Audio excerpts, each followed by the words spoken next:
Alhamdulillah Ustaz. Allah berikan kesempatan kepada saya untuk silaturahmi lagi kepada Ustaz. Alhamdulillah. Saya Ustaz belakangan ini banyak kali melihat di dunia YouTube nih banyak kali pertengkaran yang tidak ada habisnya begitu-begitu saja. Apalagi nengok muncul ada yang bernama Adit Iwan Ustaz. Kayaknya sok sakti kali dia, sok hebat kali dia. Ya. Nah, saya suruh juga datang DKC, tapi belum datang dia, belum ada konfirmasi dia. Jadi saya pernah lihat juga video dia Ustaz. Video dia ini seakan-akan dia masukkan jarum ke tangan dia kan, dia itu nggak berdarah. Seakan-akan dia hebat, seakan-akan dia sakti. Saya tantang datang. Menurut Ustaz dia masukkan jarum itu kok nggak bisa berdarah itu bagaimana Ustaz? Karena kan Ustaz dulu pengalamannya dalam juga kan gitu. Menurut Ustaz bagaimana Ustaz? Oh iya. Begini ya Ki, sahabat sekalian yang mungkin yang menyaksikan ini ya. Nggak ada orang sakti, yang ada itu keras sakti. Keras sakti ya. Oh, nggak ada orang hebat, yang hebat itu Allah, gitu kan? Allahul khaliqul bari'ul musawwir lahul asmaul husna kan gitu. Jadi apa namanya? Bagi kami masukkan jarum itu itu bagi kami itu lucu, ketawa aja. Kenapa? Karena tentu bagi sahabat di luar sana, sahabat Al-Azam, sahabat siapapun ya, sahabat Facebook ya, media sosial, bagi yang mereka sudah belajar akupuntur itu ketawa terkekeh-kekeh lah kalau bahasanya. Itu bukan ilmu kesaktian, itu ilmu akupuntur. Saya udah belajar akupuntur. Nah ini dia misalnya di sini titiknya akupunturnya di sini, titik kamu di sini, dan banyak lain. Itu masih lumayan dia apa namanya nusuknya kan di sini. Ya akupuntur tuh nusuknya di kepala, di sini, di mana-mana itu. Jadi yang dilakukan oleh saudara kita itu yang Antum saya sampaikan tadi itu ilmu akupuntur, bukan ilmu kesaktian. Jangan salah ya, ilmu akupuntur bukan ilmu kesaktian. Nah saya pun bisa mempraktikkan di sini. Cuma untuk apa ilmu akupuntur saya praktekkan, nanti saya sampaikan bahwa ini ilmu kesaktian saya. Betul. Nah ini kan double, maksudnya nipu-nipu orang ngapain? Praktek akupuntur itu seperti dia itu kan jarum dia masukkan ya, pentol ya. Itu sangat berbahaya sekali. Kenapa? Ya, karena besi pentol itu nggak higienis tuh, nggak bersih. Dia masukkan itu bahaya. Nggak boleh sembarangan, bisa nanti jadi penyakit bekas-bekasnya itu. Dia ke jarum itu ada jarum asli, jarum akupuntur dia. Memang dari besi putih higienis. Gitu. Itu bukan kesaktian ya. Adapun dia nggak berdarah, akupuntur ini kadang-kadang berdarah, kadang-kadang nggak. Berdarahnya sedikit biasanya. Cuman dia kan tulis di situ tuh live, padahal tidak live. Nah, nanti dipotong tuh sedikit tuh yang kalau sampai andainya ada berdarah dipotong sedikit. Gitu. Jangan jadi terpana lah. Kan nggak berdarah lah Ustaz ya. Ya jangan terpana, itu akupuntur bukan kesaktian. Coba praktekkan depan saya. Dengar sahabat YouTube. Jadi saya pengobat ya, saya peruqyah juga, saya belajar akupuntur, saya belajar bekam. Jadi bagi kami praktisi Timun Nabawi itu lucu. Lucu Ustaz ya? Lucu lah. Itu ya. Udah paham insyaallah? Paham Ustaz. Jangan sampai ketipu. Oke Ustaz. Ini Ustaz ada juga nih pertanyaan yang kedua yang membuat saya agak bingung dan bertanya-tanya. Kita kan tahu sendiri belakangan ini Bang TIJ itu dulu pembahasannya kan perang konten. Membongkar perdobolan kan gitu.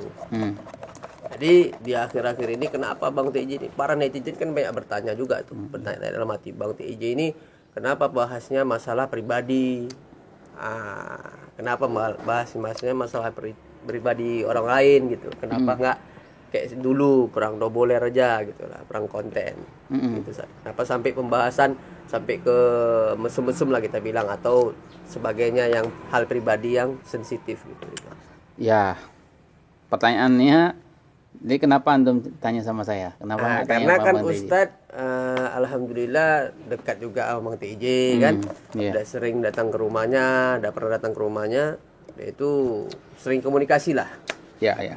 Memang kan kayak Bang TJ ini kan nggak semua kita tahu tentang beliau kan begitu. Jadi kayak orang-orang tertentu saja yang tahu beliau. Betul. Jadi saya tanya Ustadz lah, kenapa sampai Bang TJ ini mempertanyakan permasalahan membahas di kontennya permasalahan pribadi gitu. Karena kan banyak juga nih para netizen bertanya, kenapa nih Bang TJ sampai membahas masalah pribadi? Kenapa nggak kayak dulu aja perang konten atau membongkar kedobolan? Kenapa sampai membahas lendir dan sebagainya? Begini ya. Ini nggak mungkin saya jelaskan semua ya, kebahagiaan aja ya. Begini, awalnya Bang TJ itu nggak pernah membahas pribadi siapapun, nggak pernah. Malah saya pernah mendengar itu dia tidak mau serang pribadi. Tapi kenapa sekarang kok arahnya ke pribadi gitu ya? Nah, yang itu kesalahan pihak sono.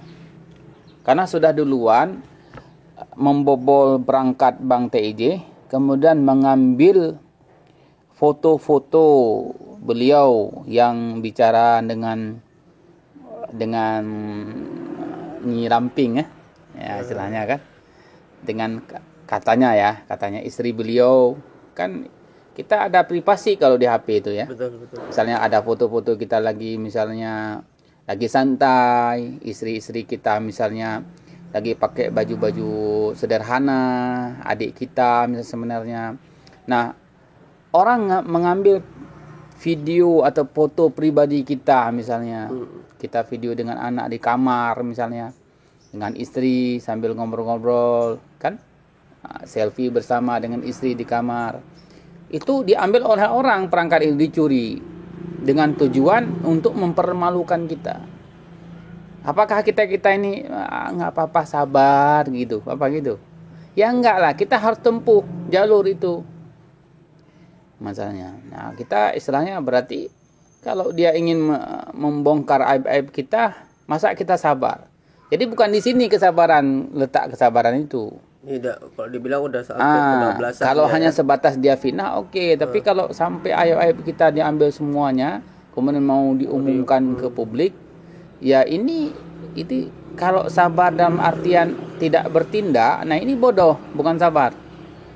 Jadi kita mesti harus bertindak, karena itu sudah bermain di ranah pribadi gitu. Misalnya kalau antum mau diperkosa istrinya, apa sabar gitu? Ya enggak lah. Betul. Nah, misalnya kita mau dicuri kalau dia misalnya kita berantem, kita bermarah-marahan sambil ejek-ejek, itu biasa. Nah, kan kita sabar. Tapi kalau marah-marahan sampai dia buka celana kita, itu gimana? Iya. Tak gembleng maksudnya kan. Ya, marahan tapi istilahnya nampar istri kita, gimana kira-kira? Iyalah. Marahan tapi istri kita mau diperkosa misal. Ini mohon maaf ya kalimat ini ya. Agar kita paham nih. Nah, jadi mungkin ya kalau kita salah, kita katakan salah ya salah. Hanya bukan manusia, ada 1-2 hal yang salah. Tapi kadang-kadang bertindak itu penting. Seperti Bang TJ itu saya paham. Makanya saya tidak nelpon beliau, tidak langsung jumpa beliau. Kenapa Bang TJ bahas ini? Kenapa Bang TJ bahas itu? Saya datangi ke rumahnya misalnya, ataupun yang tadinya saya mendukung dia tiba-tiba saya nggak dukung dia lagi misal. Karena saya paham gimana kondisinya. Ya, ketika kondisi ini terjadi pertama kali, bukan seperti mereka langsung buat konten, kurang ajar begini begitu. Saya telepon Bang TJ, Bang kenapa begini dijelaskan. Ketika dijelaskan saya bisa memahaminya. Begitu ya. Oke, siap. Lebih daripada itu saya nggak mungkin jelaskan, karena saya tahu lebih daripada ini. Cuma saya nggak mungkin mau menjelaskan di channel YouTube publik seperti ini ya, publik ya. Nggak boleh ya. Udah dengarkan sahabat YouTube penjelasan dari Ustadz. Mudah-mudahan ini bisa menjawab pertanyaan-pertanyaan kalian yang selama ini bertanya-tanya dalam hati kalian ya. Oh ya, satu lagi, saya sebenarnya bukan Ustadz ya. Saya cuma tukang ruqyah, tukang pengobat. Hanya saja kebanyakan orang panggil Ustadz. Itu sekali lagi saya bukan Gus, bukan Ustadz, bukan. Orang biasa apalagi aja. Habib Ustadz ya. Apalagi Habib ya. Kiai Gus. Kayak orang biasa saja. Saya cuma penterapis. Cuma kebanyakan orang manggil Ustadz. Alhamdulillah, mungkin doa gitu ya. Dikabulkan ya kan. Insyaallah paham ya. Paham insyaallah. Antum harus memahami itu. Anda Ya. paham. Katakanlah itu kalau seandainya itu terjadi pada diri kita, tentu mungkin lebih daripada Iyalah. Bang Teji. Lebih parah lah kita kan. Nah, Kita main gitu bahaya ya. terus ya. Terus Makanya. insyaallah Ya, semua kawan-kawan juga bisa dapat memahaminya. kapan-kapan kita ngopi bareng sama Bang Teji saya. Iya, gampang. Insyaallah kita ajak beliau. Boleh. Itu aja ya. Rindu juga nih. Ya. Udah, yuk silakan ngopi. Selesai.